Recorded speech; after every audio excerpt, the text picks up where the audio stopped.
Can I ask you a difficult question? Have you ever done everything right, delivered results, worked hard, exceeded expectation, only to discover that one opinion you wanted most was the one you never received? I know. I have. And that's when I learned something that completely changed the way I thought about leadership. See, what if the biggest thing keeping you stuck isn't failure? It isn't waiting for validation from people who were never going to give it anyway.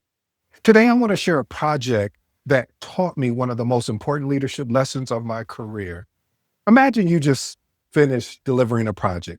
The project met its objective. The timeline was achieved. The deliverables were completed. And by every measurable standard, well, hooray, it was a success.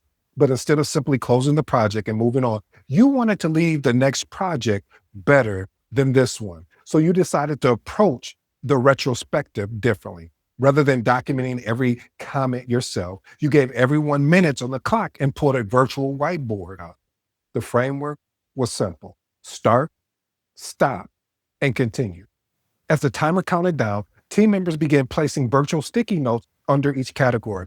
Once everyone finished, you shifted from collecting feedback to actually facilitating the conversation. Instead of talking the entire time, you invited people to explain the ideals behind their notes. Sometimes you called on two, some three. Other times the discussion became so engaging that people couldn't wait to jump in. The conversation felt a little different. People were engaged, ideas were flowing, everyone was contributing. When the session ended, your stakeholders thanked you for taking a fresh approach to closing a project.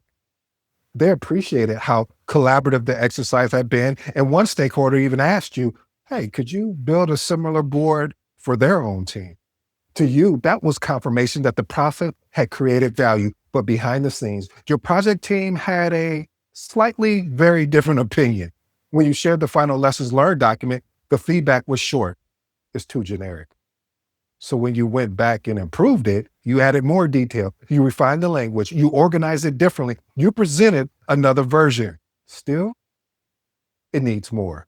At first, you started questioning your work. Then you questioned yourself. What confused you the most wasn't the criticism, it was the contradiction. The very people who would benefit from these lessons believed the exercise was valuable. The people closest to you actually just dismissed it. That's when something, it actually clicked for me. This really wasn't about the document anymore. Sometimes people whose validation you want the most are the least willing to give it. And if you're not careful, you'll spend more time chasing their approval than serving the people who actually you're trying to help. In that moment, I made a decision. I wasn't going to allow someone else's opinion to become the measure of my worth or my ability to lead. I took what was useful, I learned what I could, and then I moved on to the next project, because leadership isn't about convincing everyone you're good enough. Sometimes leadership is having the confidence to keep improving without needing everyone to agree that you're already enough.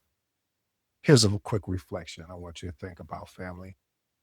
It's interesting how often we believe confidence comes from other people. We tell ourselves that if our manager recognizes us, then we'll believe we're good enough. If our coworker supports us, then we'll trust our abilities. If everyone agrees with our ideals, then we'll finally have confidence. But confidence doesn't work that way, because the moment your confidence depends on someone else's opinion, you've handed them the power to determine your future. Here's the quick lesson: leadership begins the moment you stop asking for permission to believe in yourself.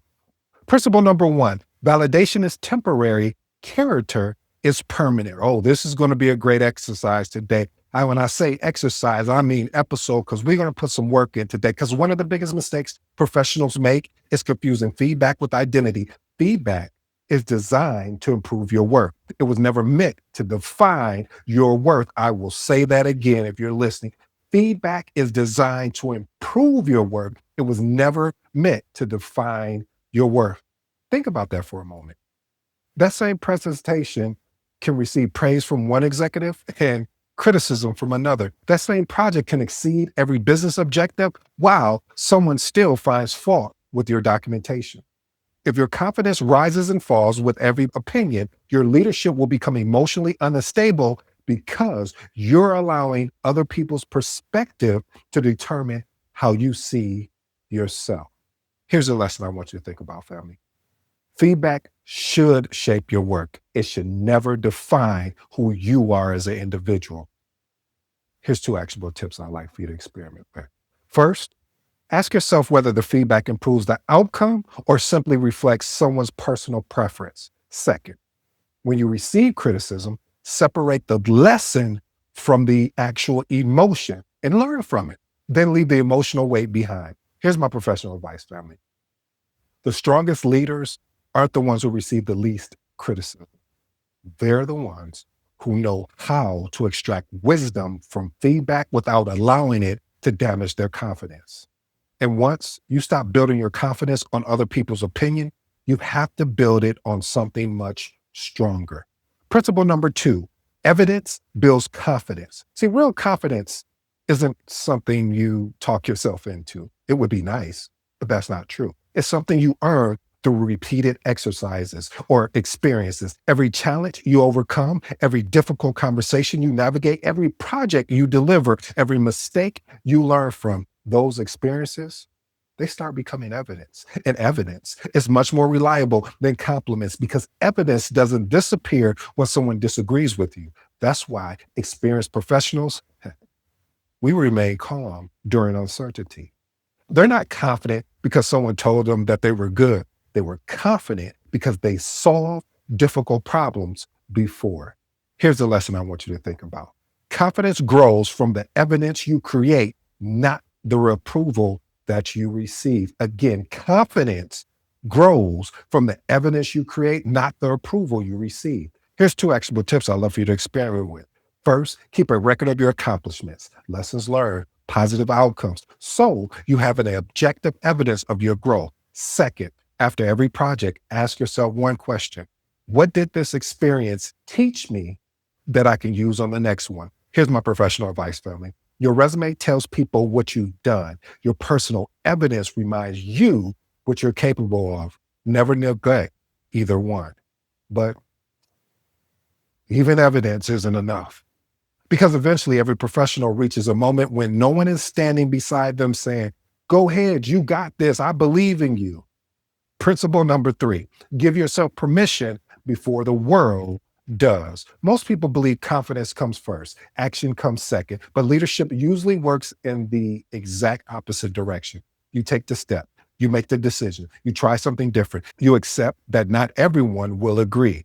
Then confidence grows because you prove to yourself that you were capable all along. And if you wait until everyone supports your ideas, you'll spend your life in a waiting line.